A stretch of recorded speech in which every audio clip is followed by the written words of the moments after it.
ISF এর প্রতিবাদ মিছিল। এবার বাঁকুড়া জেলার আইএসএফ গর্জে উঠল সিমলাপালে। আরজি করের ঘটনায় সারা ভারতবর্ষ তথা প্রত্যেকটি রাজনৈতিক দল প্রতিবাদে রাস্তায় নেমেছে। ঠিক সেরকমই নওশাদ সিদ্দিকীর দল ইন্ডিয়ান সেকুলার ফ্রন্টের পক্ষ থেকে পদযাত্রা বের করা হয় সিমলাপালে। জানা গেছে এই পদযাত্রার মিছিল সিমলাপাল নদীঘাট থেকে সিমলাপাল স্কুল মোড় পর্যন্ত প্রায় 2-3 হাজার কর্মী এবং সমর্থক নিয়ে। তবে জানা যায় নূর মোহাম্মদ মণ্ডলের নেতৃত্বে আইএসএফ এর এই পদযাত্রার মিছিল বের করা হয়।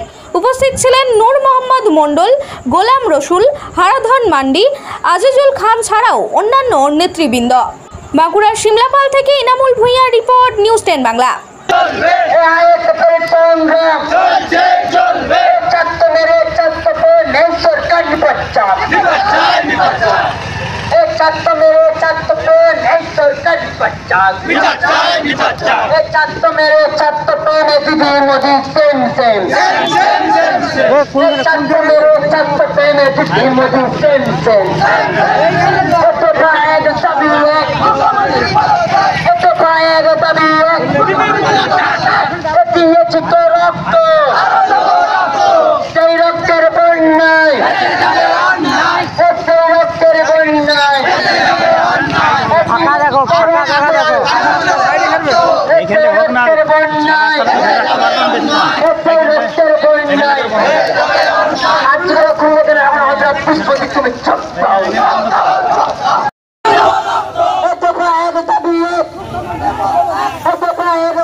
Inqilab Jindabad, Jindabad, Jindabad. We won, justice. We won, justice. We won, justice. We won, justice. We won, justice. We won, justice. We won, justice. We won, justice. We won, justice. Justice for, justice for, justice for, justice for, justice for, justice for, justice for, justice for, justice for.